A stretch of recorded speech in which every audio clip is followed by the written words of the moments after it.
Hello, Malar. How are you? I am good. Welcome to Malaysia, Ashok. Oh, thank you very much. And I noticed that we are coordinated in green today, Yes, we are, as usual. as usual.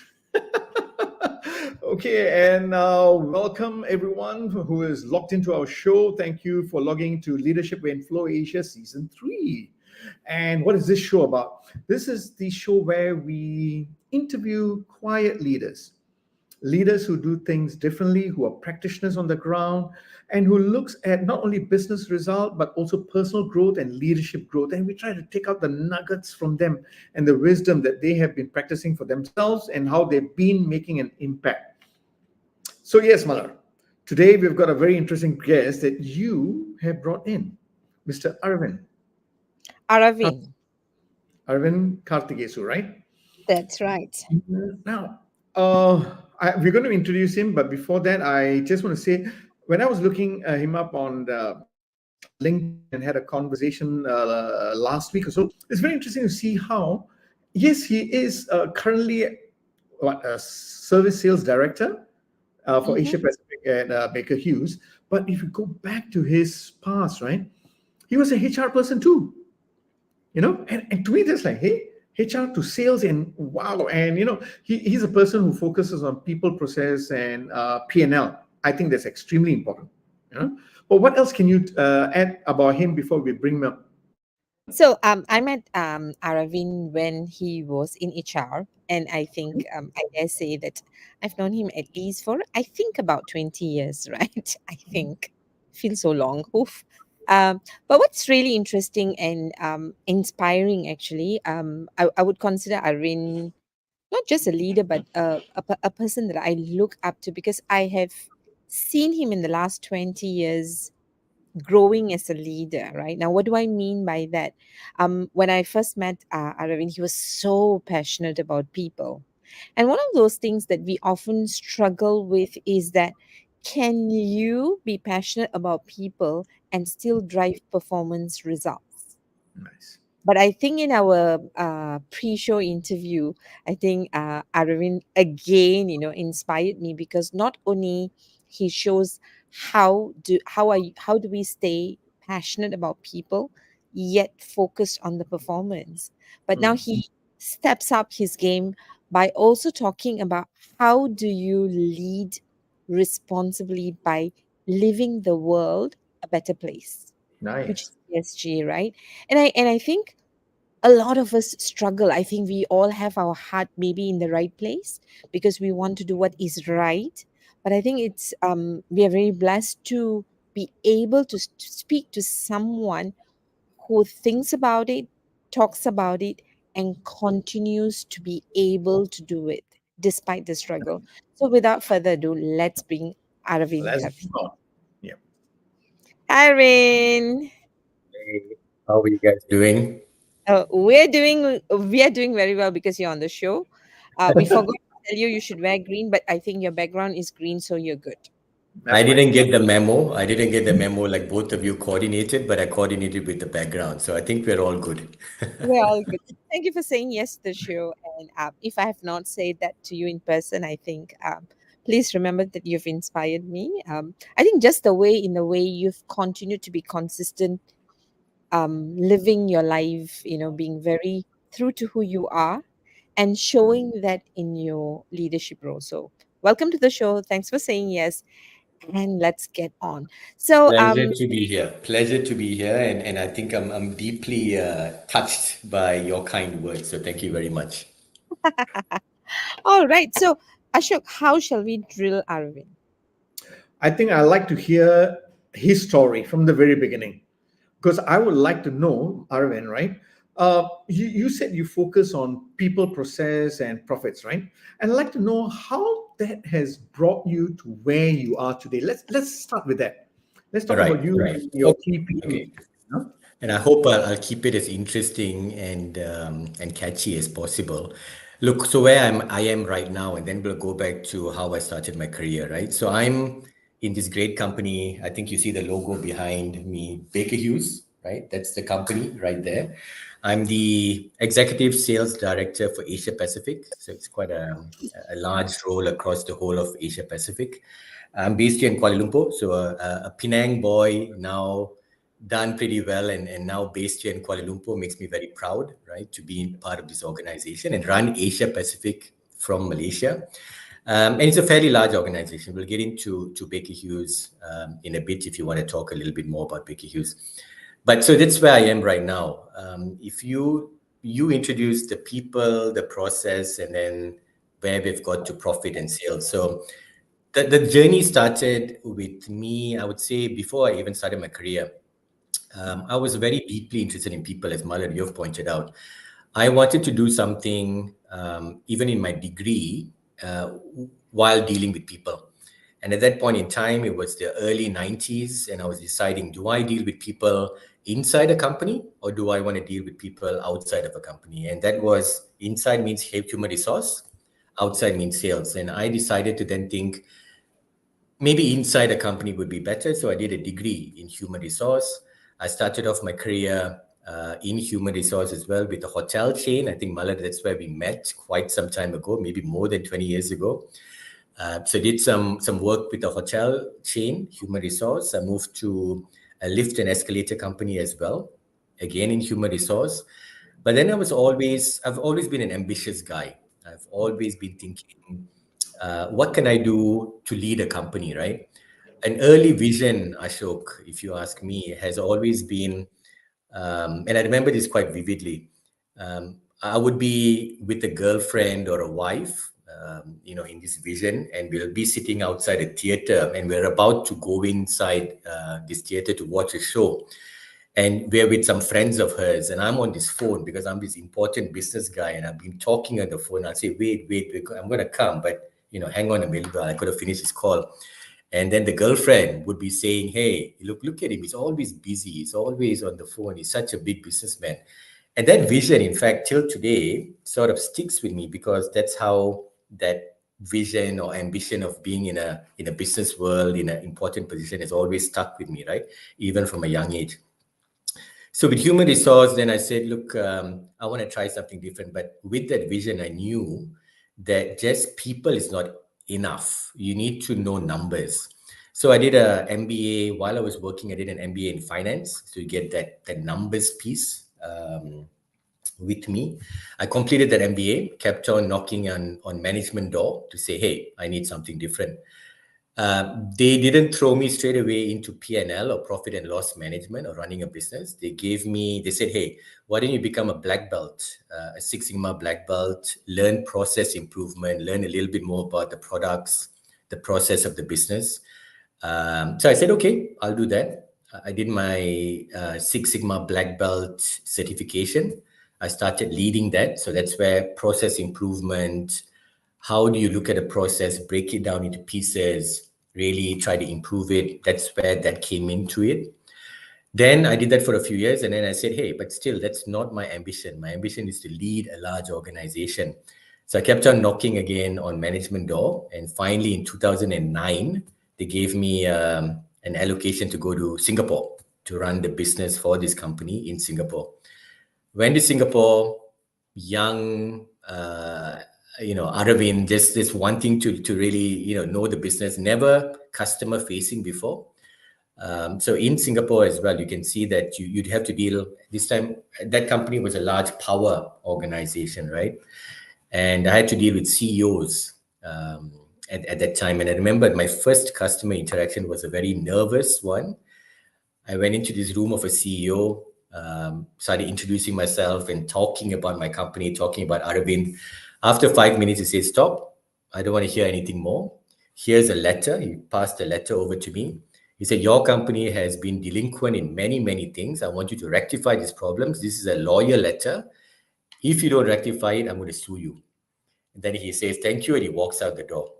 That's my first customer experience, right? And I was shaking to my boots. I was really shaking, thinking, oh my God, what the hell have I got myself into?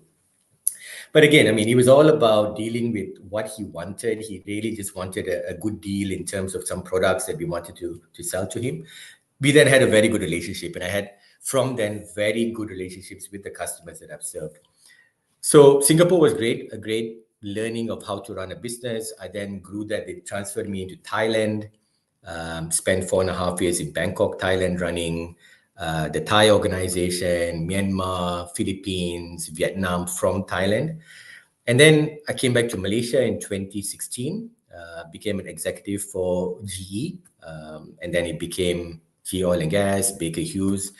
And here I am now, after that long journey as a executive sales director for Asia Pacific, from a humble HR background. So you can see that has been from the people side of things to the process side of things to running a business, ups and downs, I can tell you. Ashok and Malad, a lot of mixed bag of experience.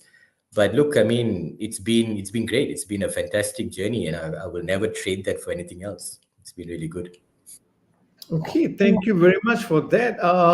I know you make it sound like, obviously, on retrospect, when you're looking at it, you're saying, wow, it's fun, it's been great, you wouldn't exchange it for anything. But I'm sure there's been instances in where there were conflicts and you had to like, oh, darn, how do I now resolve this within myself? How do I remain true to myself? Let's go back to that story where you were talking about, Aravind, I'm this, I'm that, and then the guy gives you a lawyer letter, right? And now this is where your values are coming in, being tested against the company's values and not. And I'm sure you've had many such instances.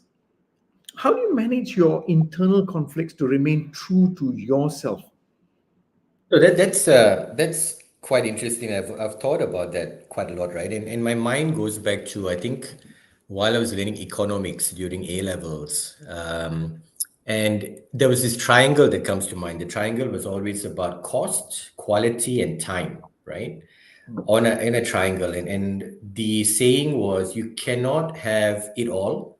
You have to have a balance. If you were to improve on cost, as an example, you will have to then sacrifice on quality. You may have to sacrifice a little bit on time. On the other side, if you wanted to just focus on time, you may have to sacrifice on cost, so that balance was always there. So for me, I think every perspective, including conflict, requires a bit of balance. Generally, I pride myself of being a relatively balanced person. I think it comes from my father. My father was a professor in University of Science Malaysia, a very balanced, calm man. I think the mannerism came from there, and he was always about just reaching the right level of balance, right? So I think everybody needs that. I think you really need to have a right level of balance. You come back to that incident that I spoke to you about, right? The customer talking quite brashly to me. I think it's all about perspective. You need to understand that you have a perspective, you have others that have a different perspective. This, in this instance, was a customer, but in everything there's another person, there's an employee, there's a stakeholder, there's a customer that needs a perspective. So I think you really have to listen and actively listen to what is being said and what is being asked of you. Take that into consideration before you make a response. So for me, Ashok, that's the kind of balance, right? You really need a perspective of others, but you need to really calm yourself and be balanced in your own mind as well. Okay. So what I know Mallory is very excited to jump in very soon, right? But I've got to say, okay, so when you say balance, right? Wow, it's not easy, right? Because your emotions are going crazy.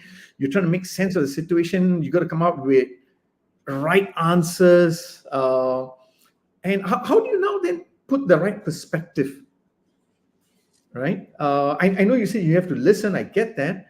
But how do you listen, but how do you still be discerning enough to put things in the right perspective?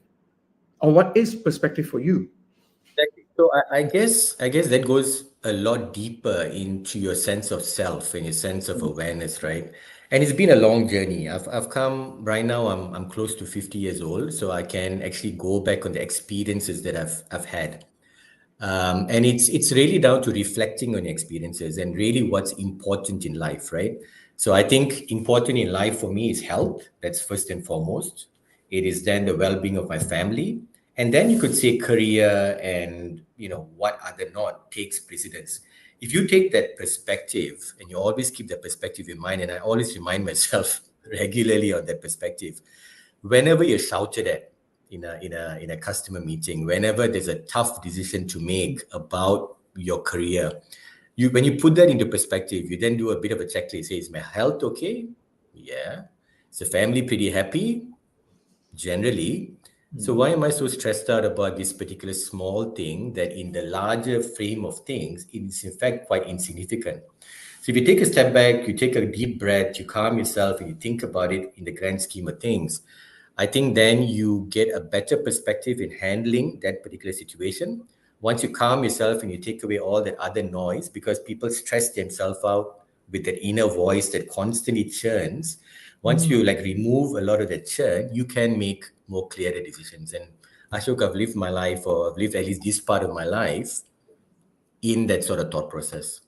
Nice. I love that. And Major Dr. Prabha, who has been on our show, he says great reflection. And we have also had Shamni and Ashraf coming and saying hi.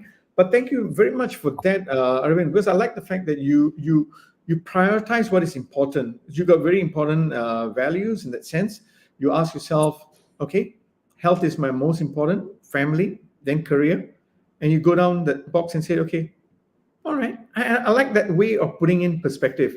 So it is important. And you said this comes from experience where you have now identified what is important for you and you make your decisions based on that or choices I based on think that. so. I think so. I think you have to balance out that perspective. But I'm in no way saying that, look, that perspective of calmness takes away from being very ambitious and going and getting, your goals, right? You have to go and get it, and you got to be tenacious about it.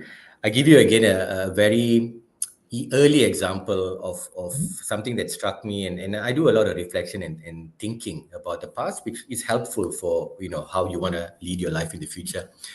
So there's this joke that I heard a long time ago, right? About this up and coming businessman, right? And he's in his Porsche, he's driving, and he gets into this accident. And then he gets out of the car, and then he starts saying, "Oh my God, my Porsche, it's wrecked. My God," and he's going on about that. So a bystander comes by and he says, "Hey, buddy, forget your car. Look at your hand. Your hand is completely wrecked in this accident." Then this guy, this businessman, he looks at his hand and he said, "Oh my God, my watch, my Rolex. Oh my God, it's wrecked." So the joke goes, and it's about being, humble and being, understanding. Don't be too material, right? Understand there's more important things in life, and I get that, and we all, I think, get that. But another part of me, that ambitious part of me, reflected on that story and said, "Damn, that's cool to own a Porsche. That's pretty cool to have a Rolex and be in that position to be able to afford it." So again, it comes back to that kind of balance, right? Reflect on every story. There's a moral to every story, and it's very important to go and be humble and understand your core values, but never give up on your dreams, never give up on what you want to pursue and attain, right, in life. Nice, nice. I love that. I can see Malar got lots of questions. Malar, I know I've been holding him for 20 minutes. It's your turn. If not, I'm going to carry on. So, yes, Malar, you are on mute. I just needed to write down what he said because I need to write down that quotation because I think it's fantastic. So first I think I need to do justice to people who have said and come and said hello.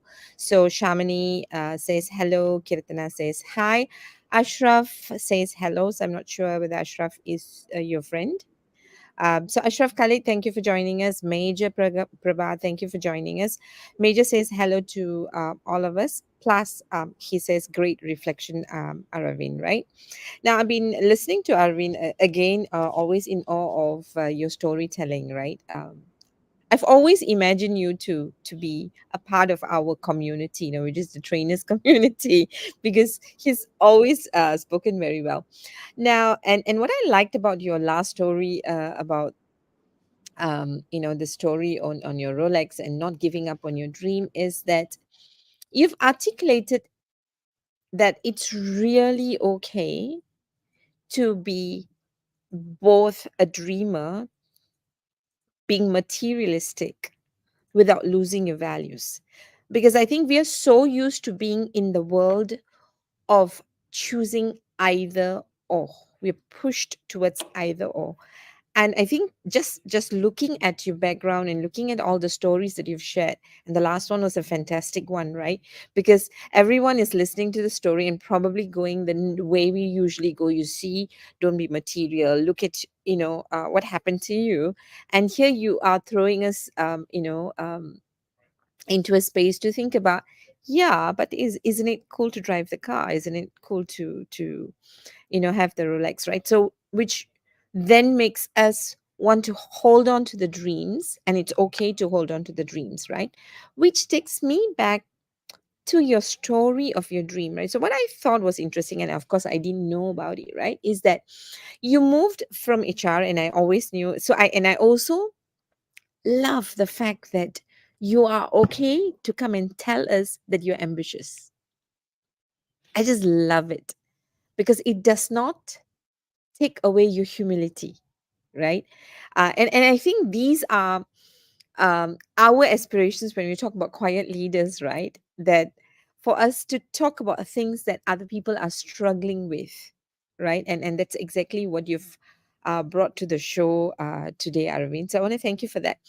Now, going back to your you being ambitious and how you started as a HR person, and then you said, you learned about people first, and then you learned about numbers, and then you went into processes. So you transition in three most important areas to lead a business, right?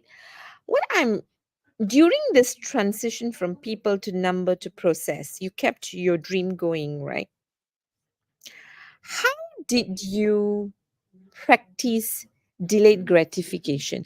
How did you know that you will finally get your dream? Because I'm sure, because the typical belief in the HR journey is that HR people don't lead businesses, number one.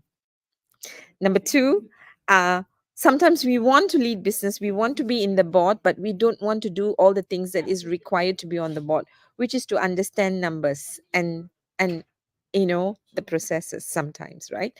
So while you were preparing yourself, what is the story that you were telling yourself to hold on to your dream to the point that you got that opportunity in Singapore? So delayed gratification, I think that's an important one. My mind goes to that, I can't remember the study where kids are shown a cupcake, right? Or is it a cake or something, and say, don't eat it. If you don't eat it within the first 5 minutes, you're going to Marshmallow. get two. The Yes. marshmallows, right? The marshmallows. And you can see those kids that eat it fast, right? They can't hold on and they eat it fast. And then you got those kids that in fact delay it. They get Mm. two. And you know how the study goes, right? Those are the kids, the ones that delay the gratification are the ones that go on to better colleges and better degrees and better careers in life, right? So I didn't know that story when I was growing up. What I had in my mind was those kind of visions of maybe being inspired by people in the movies to, wanting to possess certain things that I didn't have while growing up. And those were nice cars and those were nice possessions, and being able to travel to nice places were very big visions when I was a young kid, a teenager. So those vivid imaginations or thoughts were always held by me. And as soon as then you get into a career, you start off at that bottom rung of your career. And then you look at that paycheck and says, damn, this is not going to get me to those cars and those travels and those nice possessions that I ever wanted.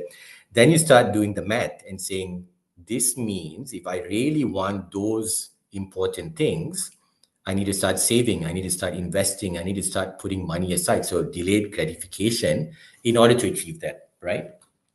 So I think it really holds true that if you are very passionate about something, that goal, you would have to delay a lot of gratification in order to achieve that goal. And that's how I think I did it, right? There's no magic formula behind it. It's really down to the fact that those dreams and goals and ambitions were so strong that delayed the gratification, um, so that I could achieve it while I'm at this part of the career. Now, it doesn't mean I didn't have fun. I had, as part of that ambition, that always have fun while you go chasing your dreams.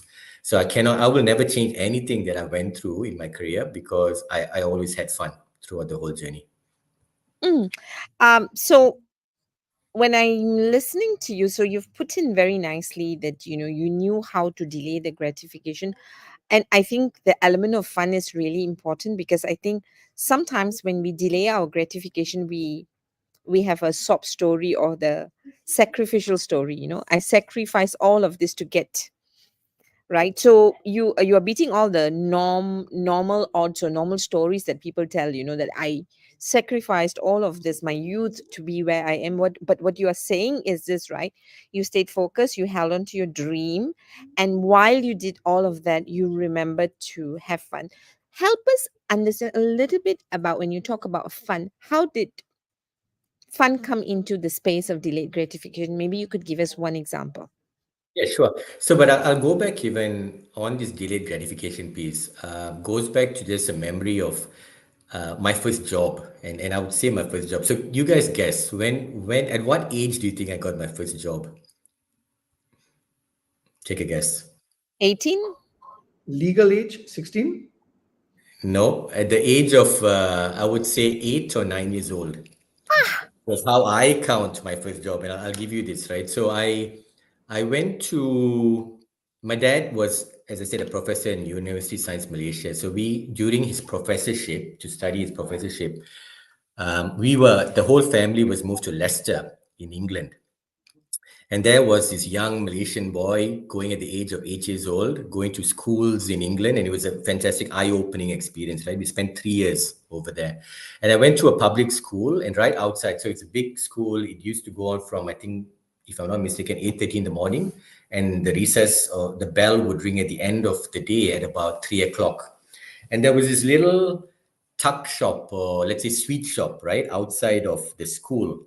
And all the kids, right after school, the bell rings. Of course, people will go and play, but they'll all rush to that shop to go and buy something, right? The problem with that shop was because the school will rush, the people, the kids will rush in. There's a lot of theft going on. The kids would just pickpocket everything in that shop. So one day that shop owner said, "Hey," and I don't know why he chose me. He said, "Do you want a job?" And I said, "What do you mean, do I want a job?" And he said, "Hey, you go and look after the door, right? Jaga pintu. Go and stand by the door. I'll give you the signal. You send 5 people in every day, or every point. You can keep an eye on them from the door. I can keep an eye from them on the as a cash register, and like that. In the it was a job that lasted maybe just 2 to 3 months, right? But every day, as soon as the school bell rings, I would run to that shop. I'll be the first person. I can't play, right? I got a job now. I got responsibilities. I run there, jaga pintu, and then I earned 10 pence every day. At the end of that week, he'll give me 50 pence. I'll spend 10 pence on sweets. I'm a big football fan. I used to buy those football stickers to stick on those books, to buy and to collect. 40p, I'd save.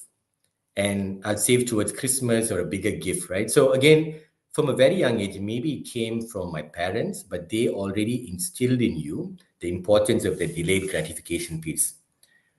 Now you come to your question. Sorry, I went on the long route to come to your question, the fun piece, right? The fun piece was always there. When you start your career, there's going to be a lot of friends around, and the friends, they would motivate you to come and say, let's go and have a drink, let's go and have a party, let's go and have some fun, right? And that can take up a lot of your disposable income. There's no doubt about it. But as soon as then you say, wow, this is costing me a lot, I can't afford it, right? And again, that sort of thought process comes by. If I'm going to party this hard and have too much fun, I will not be able to achieve my dreams. So then that sort of balance comes in. I will party a little bit, I will spend some money on the fun, but I must make sure that adequate amount is going to be spent or saved and invested for the dream. So Mala, that's a bit of how you balance out fun. It's not black and white, right? You're gonna have fun, but you may have to sacrifice a little bit to fuel your dreams. Mm. So what I'm hearing from you is this, right? So while you kept your long-term goal, you did not let go of your short-term joy. I did not. So you had this continuous joy that probably energized you while waiting for your big joy to show up, is what I'm actually hearing, right? Yes. And Yes. would I be also be right to say that, because we looked at your transition from HR to business and now to sales, to leading sales, right? So if I look at the transition, can I then just say that, would it be fair for me to conclude that your motivation is basically your goal, your aspiration that you had, wanting to succeed in your career for all the things that you wanted? I think so. I think to lead a successful career has always been that holy grail. And that would evolve, right? Every step of your journey will evolve and that will change, right? Some goals, some aspirations will change. But I think holding that being successful in a career, right, is something that leads you in the right path towards achieving that bigger ambitions. So, this is where I'm kind of struggling a little bit, right, to understand, because I think you're able to articulate. See, a lot of times, or the common thing is that when we say, when we talk about getting into a role or a specialization, let's say HR, we often think that your role becomes your identity, and you get stuck saying that this is where I'm going to make a difference, right? In your case, I think what you are openly sharing, which is really very useful, is that, hey, I'm this ambitious guy, right? I'm going to stay relevant. And I know that if I want to live my dream, and in this case, it's your career aspiration, okay? You started off externally saying that this is the lifestyle. I love the phone call, right? You had a vision of what a successful executive will look like, what kind of lifestyle he would have. Now, all of that thing comes with the role. But what I also see is that because you had that clarity, what and that means for me to get to that role, I need to make sure I acquire the knowledge and skills to get there, to qualify into that space. And you've shaped yourself both by acquiring skills like Six Sigma and your MBA, right? But also the person that you actually became, right?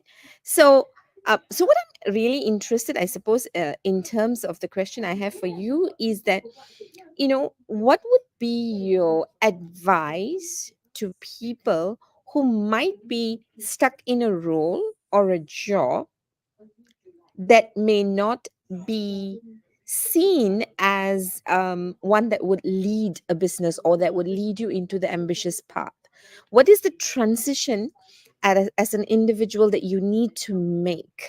Because you made those transitions, right? What is the transition? How to get prepared for the transition? So, how do you make the transitions so that you live the dream that you have instead of being thinking that you're stuck?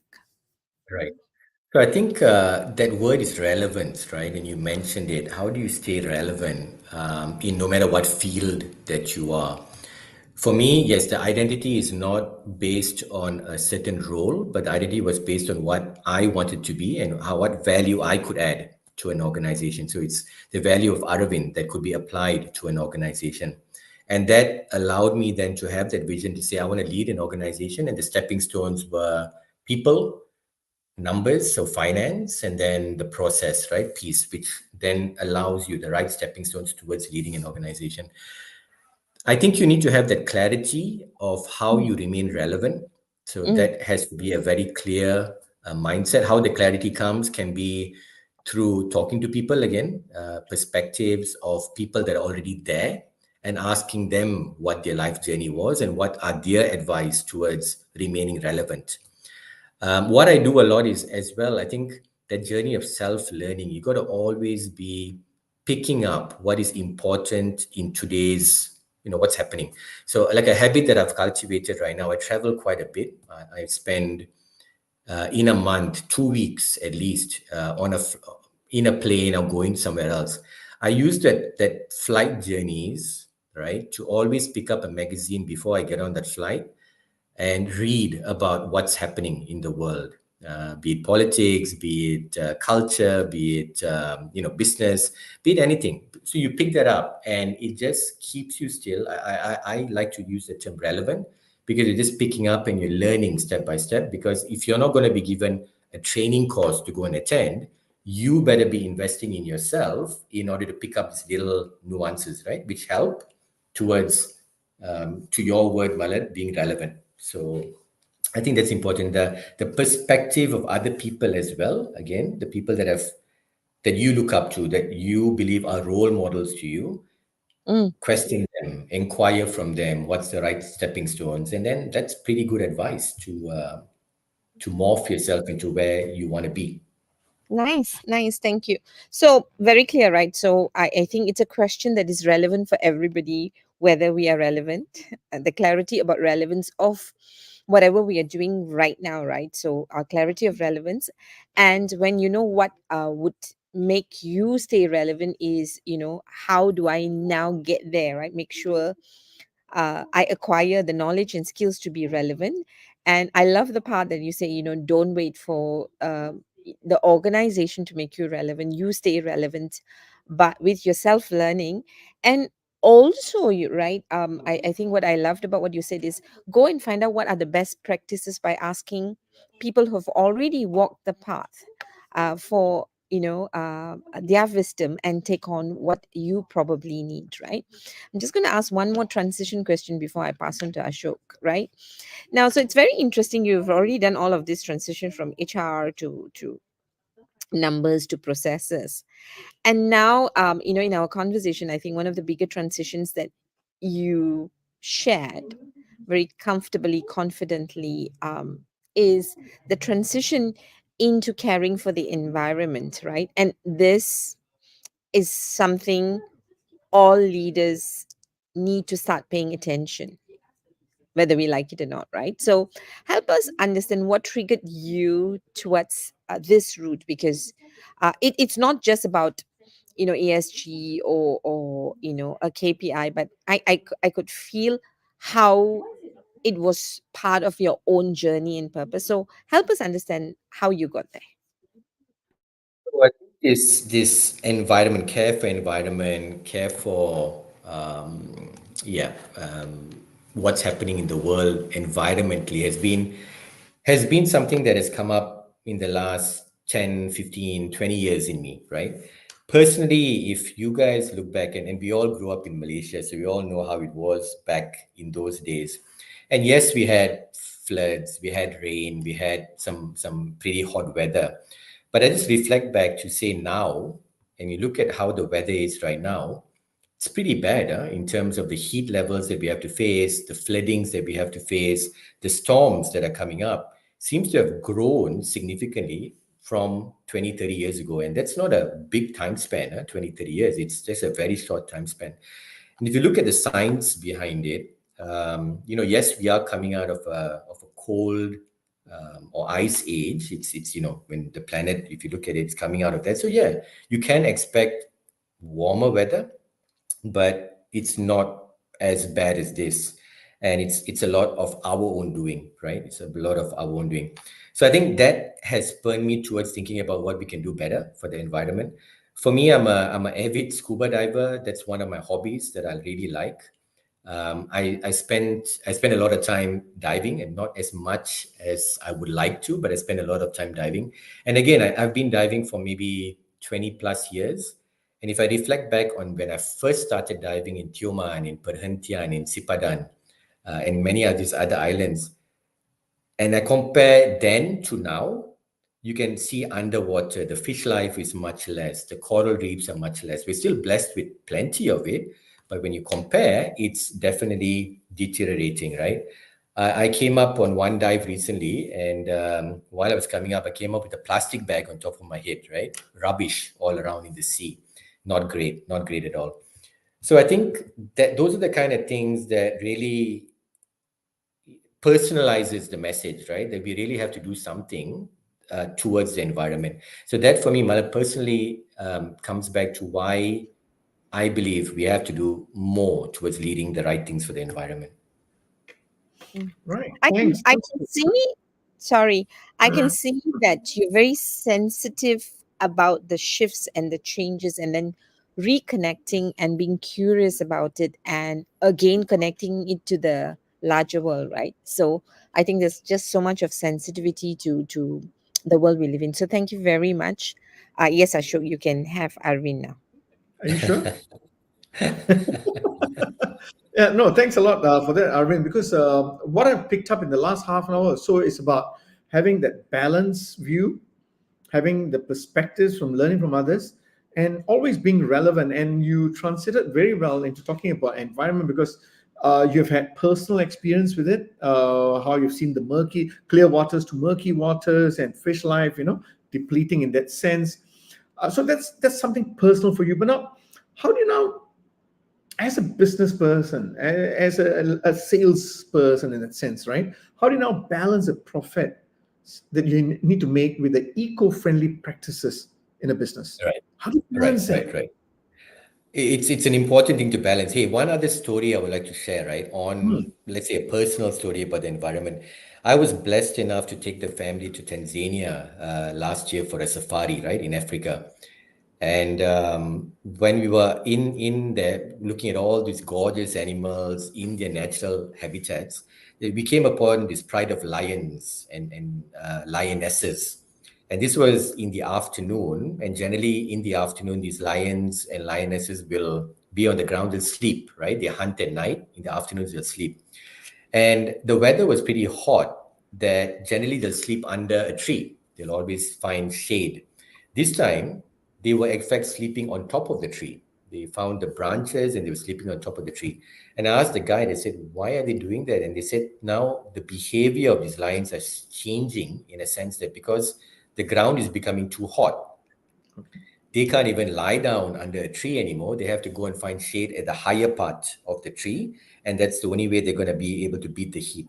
So again, that's another personalized story. It's not just affecting us human beings, but it's affecting every other living creature in this world. Now, to your question, Ashok, in terms of profit, right? I lead a business and I lead a business across Asia Pacific.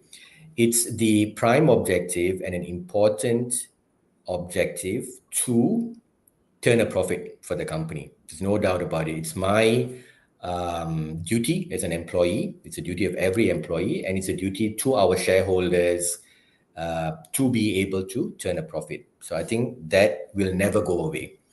Now, I think a balanced organization, and that's why I'm pretty proud to work for Baker Hughes, a balanced organization will claw back a significant amount of that profit. In our case, it's in every year in excess more than $1 billion in R&D, sorry, $500 million in R&D, in order to then fund things that are going to improve the environment. So it means that it's better products that will reduce carbon emissions.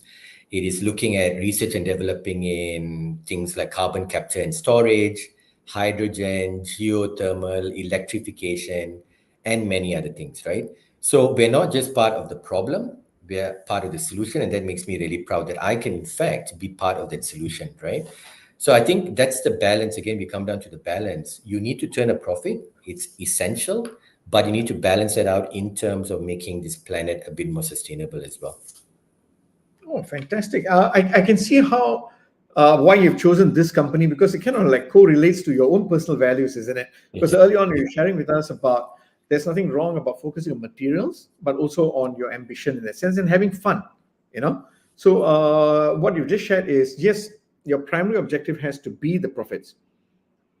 But as long as you focus on the profits, how do you now turn it back to protect the environment or improve the processes in place to reduce the carbon emissions and what have you got, you know? So that way it is important. And how do you keep driving everyone's activities and actions and energy focus on that purpose? How do you all do that on a sustainable basis? So it's not easy to influence the stakeholders, right? It's not easy to then get that sort of balance in bringing people along for the journey. So I give you like an example that's close to my heart. So I was before oil and gas, and Baker Hughes is an energy technology company, but we're predominantly in the oil and gas sector, and we're diversifying into many other industries as well. But before this, I was in the power industry, so electricity, right? And then you learn about how was electricity discovered. And this happened in the 1800s, in the 1900s, when Thomas Edison, Nikola Tesla went out and experimented and made electricity to something that we know today, right? So we're talking 1800s to now, 2024. So we're talking 200 plus years, but there's still about a billion, shade under a billion of people that still do not have electricity. So it goes to show that if you're doing something big, and climate change and care for the environment is as big to me as that discovery of electricity, it's going to take time. It's going to take a significant amount of time, but it's a time that we don't have. If again, all the sciences are to be believed, we've got to be cleaning up this environment a lot faster than we have to, right? Now, there's a few elements here. I think it's education, number one. I think as I said, it needs to come and touch people in their heart. So I'll give you another personal example. While in a previous company of mine, we did volunteer events, and one of the volunteer events that I led was with Reef Check Malaysia. So Reef Check is an organization that does look at the health of coral reefs, and coral reefs are very important for Malaysia, right? So we would go to the islands around Malaysia like Perhentian, Tioman, Redang, and you'd educate the islanders about what the coral reefs are and what benefits they are, right? And you got to then take these young kids in school, take them on a boat, put snorkeling gear on them, and allow them to snorkel and see the coral reefs for themselves. And when these kids came up from there, they said, wow, I've never seen that before. I had no idea that this was in fact surrounding our island. And that kind of education then allows them to then say, that's why it's so important. That's why the tourists come, and therefore start taking care of the environment, right? So I think education is number one. Number two, it needs to be sort of practical and convenient, right? This change needs to definitely be practical and convenient. Human beings, we like convenience. You look at why electrical vehicles are catching on, but they're not catching on like wildfire because of the convenience of owning one. You know, the amount of time you need to charge the battery when you're on a long distance trip. Those are the kind of things that we have to think about in order to then progress the technology. I like to carry a water bottle. Whenever I travel, I carry this in order to be able to fill up the water rather than taking plastic bottles. But it's not so easy because you don't have places that you can fill up the water very easily, right? So that's the second piece. I think number three would be affordability. I ask you a question now. How much do you guys pay for your electricity bill? Give me a figure. Malad, you don't even know, I guess. The husband pays for it or somebody else pays for it, right? So you don't know. So I know. Cool. It's just that I'm so scared to tell the amount. It's about Okay. 600. There you go. That's a pretty high on the high end. 600 ringgit is on the high end. Now I ask you a question. Are you willing to pay double that if we said that the sources of the electricity is going to be completely green? Solar, wind. Are you willing to pay 1,200? There you go. That's an honest answer. Majority of people are going to then balk at that price and say, wow, that's a bit too expensive. So in order for this to really be able to bring your stakeholders along, we need to then therefore make it affordable. I think the last thing, Ashok, is really, for me, the sense of if something you're going to get into it, it needs to appeal to you, right? It needs to be cool in your mind. And for me, I think Tesla has done a fantastic job in doing that, right? They've made going green look cool. So if you look at that car, it's visibly attractive. I think it looks, futuristic. It looks cool. They've done a very good design on the Tesla car. Even the insides of it, if you go and sit in a Tesla, it's fantastic, right? It looks cool. So they've got that right formula to make it cool so that people can follow you, right, into the future of being green. So that's the kind of thing when we in a large organization have to balance it out. It's those four things, Ashok, that you got to really look at to bring your shareholders or your stakeholders along. Okay, I hear that. I get it. I mean, to me, it appeals from a cognitive point of view, right? I understand there's a lot of effort, especially in the education part, making it practical, convenient. Affordability, what I'm hearing on the flip side of things is technology may not have caught up enough, or it's not practical from a business point of view. So then today, a lot of organizations are now pressured to have ESG practices. Yep. I'm making an assumption they're just doing a tick box affair. I could be wrong. But what can they do differently then? to improve their ESG practices? What can organizations do? Because there's this pressure on the profits, there's pressure on the cost of being affordable, but technology has not caught up. But what can this do to improve? Maybe take the small steps first. Right. So it's not a tick box anymore. It's really something that governs all organizations, right? So it starts off with really, I think how we have done it is on an environmental, social, and governance perspective. You got to see what is relevant to you, your industry, the customers that you serve, your stakeholders. So it's really an assessment. What really is appealing, or what is those relevant KPIs? So you got to do an assessment on that. Is it, for example, the reduction of CO2? Is that something that is relevant in your industry that is important? And that could be one thing that you look at in the environmental side. Social, is gender diversity in your organization important? So if that is an important box to tick, that needs to be a KPI. So an assessment needs to be done. Once you do that assessment, I think very clear goals need to be set, targets need to be set, and therefore you're going through how much CO2 you need to reduce, how many, what does diversity in your workplace look like in terms of gender, religion, race, language is spoken, people of disabilities, right? So you start breaking that down into numbers. And then for a company like ours, which you're governed by stock exchange rules and regulations, it then needs to be reported, right? You need to monitor those KPIs that you've set for yourself, and you really need to monitor it. You need to really monitor how you are as an organization, touching the things which the financial balance sheet can't touch, right? That's what ESG is for, something that the balance sheet is not going to show. So you got the KPIs for that. But I think more for me, Ashok, is really then how do you bring the hearts and minds of the people along with it? And that is really involved. And yeah, Malik, a shout out to your organization as well. But how do you bring the people along? And that is really involving the employees into the groups that they are interested in. I'm interested in volunteerism. So, hey, Aravind, go and lead something that makes sense to the company's KPIs. Go and lead volunteerism. If it's diversity in the workforce, okay, form groups that appeal to you in order to move that KPI along, right? So I think in that sense, you're going to get the employees believing in these things because it's interesting to them in little pockets and pieces that makes sense to the company. The company then benefits from the fact that they are environmentally, socially, and governed in the right way as well. Nice. Finally, I get an answer that is really sensible. Thank you very much for that. Because no, what you've done is you've broken it down.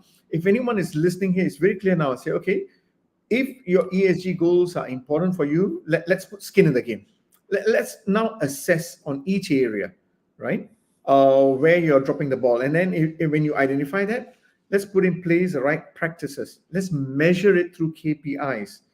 And then let's bring the people through hearts and minds, right? How do you now bring the people together on the journey to be able to practice? I get that as a very good process, a template that you've just offered. Devil advocate, Christian, MNCs, yep, they've got the manpower, they've got the deep pockets to be able to do this. Economies around the world, Singapore, Malaysia, I believe the same, almost 80% of the economy is run by SMEs. Pressures are different for them. They may not have that kind of deep pockets. What would be your one advice for them that they can do differently? What can they practice? I think everybody needs to do their piece, right? As much as they can afford it. So a certain percentage, no matter what your revenues are, how big or how small it is, needs to be put forward to these ESG efforts, right? So an SME is the same as for an individual proprietorship, right? Which could be smaller pockets. They need to do their piece as well. Large multinationals like us need to do our piece, like what I just explained. And likewise, governments, right? Governments need to step up in order to then really be the role model towards what exactly needs to be done. So Ashok, everybody needs to then do their piece in this very important ESG game. Okay, so are we in a stage where people are actually doing it? Are we pushing the boundaries yet in this game? What do you think in Malaysia? Personally, I would say not enough. Okay. I think there's a lot more we can do, a lot more as an organization, as a community, we can do towards this. Because if you look around you, there's a lot of improvements that can be done. So I think all of us need to step up and aspire to a better ambition on this one. And if I'm going to link it back to the three P's, right? By focusing on ESG, how can you now see the advantage, or how will it be beneficial for people, profits, and the process?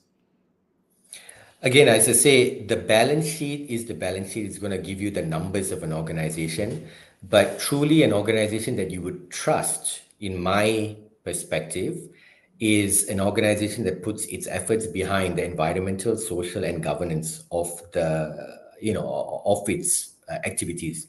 So I think you have to look out for both. You really need to look at how well a company is doing to turn the profit, but you really need to look at its processes and its people, which is then the ESG piece, I would say, to see how well as an overall company it's performing. So it's about the brand, isn't it? The brand is very important, exactly. And the brand stands for exactly what people trust the brand to do. And it's this balance of ESG and ensuring that it's a profitable organization and a sustainable organization. Sure. Yes, Malar, you got a question about Hearts and Minds. No. I'm celebrating that Hearts and Minds got mentioned 2 times. Thank you, Aravind, and thank you for repeating that. And wherever I go, if the word Hearts and Mind comes, I just jump, right? Because it's like, yay. Aravind, Exactly. thanks a lot. In fact, I wanted to just share, maybe not ask a question, but actually just share, right? I think one big takeaway for me, where ESG is concerned, right, is I love the idea of, we talk about engagement at work, right? And at some point we used to do CSR project. And I think one example that you actually get is that when we think about people are looking for meaning to contribute to make the world a better place. I mean, that's proven. In any organizations that people are working, in Malaysia, if it is one of the top factors why people want to join organizations. So that's already a given. But I think what you articulated is really very much how do we now engage people in what is meaningful for them to leave the world that we live in a better place. I think that came out very clearly for me. It's already an ongoing process, right? But how do we make it better now? I think consciously, and that would be a leadership take, right? And I think the other thing that Aravind also actually said is that what came up to me was he said about trusting the brand, right? Mm. Now, what does trusting the brand mean, right? Trusting the brand, I'm just asking, I think for the ESG question, the one simple question I'm asking is that I think one question people are going to ask is that, can the humankind trust your brand to leave the world a better place, not just make it a good place to live now with your products and services, but what would we leave it better? And these are very important questions that we have to ask, difficult to answer, but that difficulty is actually the starting point, right? Arvind, before we let you go, But one last sorry, I'll add on to that, right? And I think that's where this brand has been around for more than 100 years. And for it to be relevant for another 100 years, it's got to then be trusted. And so it's been trusted for 100 years, it's got to be trusted for the next 100 years. And therefore, the KPIs of sustainability, ESG, all we talked about needs to come out very clearly. And in an organization, you are focused on that. Every day you're nice. focused on it. Right, just one last piece of wisdom, if I may extract that from you, right? Now, when you are onboarding your leaders, people who are going to work with you, what is that one question that you may ask for you to check in whether they care about ESG without being Mm. sold off to it by the organization? For me, it's giving examples of what they've done in the past and what's the stories that they can articulate about that, right? Because again, it will come from feelings, it'll come from emotions. And if those emotions and feelings come out pretty raw about how you feel about the sustainability and the environment, then you get the feeling of trust. It's really going to come down to that. And so those are the kind of things, Mala, that you really look out for. And if it comes Nice. out authentically, then hey, it's a good person to get on board. Nice, nice. Because if you've lived your life that way, I don't need to sell you an idea anymore because you're already living that, right? Thank you very much, Arvind. Exactly. Ashok, is there any last question No, that's no, burning? no, no. Fantastic. This has been great because Arvind has shared with us how to put skin in the game for the ESG practices. He's also shared with us about how to transition, right, by being balanced, having the right perspectives, and being relevant on a regular basis. So thank you very much, Arvind, for your wisdom and your sharing and all your lovely personal stories. Thank you, Thank It Arvind. you. was fun. Arvind, is there I've had a lot of anything? fun. See, he had fun even in the show. I did. Is there anything else you like to say before we say goodbye to you?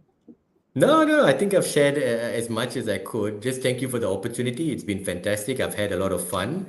And yeah, have me more often then on the show. Oh, you've said it publicly, so that's a commitment, okay? Thank you, Arvind. Thank you for taking time to be with us and your lovely stories and your wisdom. So, as we say goodbye to Aravind Karthigesu's show, Ashok, how has it Yes, been for you? it's been great. It's been fantastic. He's such a cool chap. He's I like the know. Tesla, you know. Yeah. It's And, really and fun I listening just want to to him. add that on. You see, I chose him. So, Okay, no worries. right. Ashraf say thank you, Mr. Aravind, and Suresh Munyandi just now said inspiring journey indeed, a major shift from HR to sales management. That's agility. So with that, I think those who have been listening in quietly on LinkedIn, there are a couple of you who are listening quietly. Thank you very much for joining us once again this week. For staying tuned for the last 1 hour, and I'm very very sure that you'd have got a lot of nuggets just like we are learning on this job. So with that, thank you very much. Until we see you next week, this is Malur signing off from KL. And bye bye. This is Ashok from KL2. Bye bye. See you next week. Yep.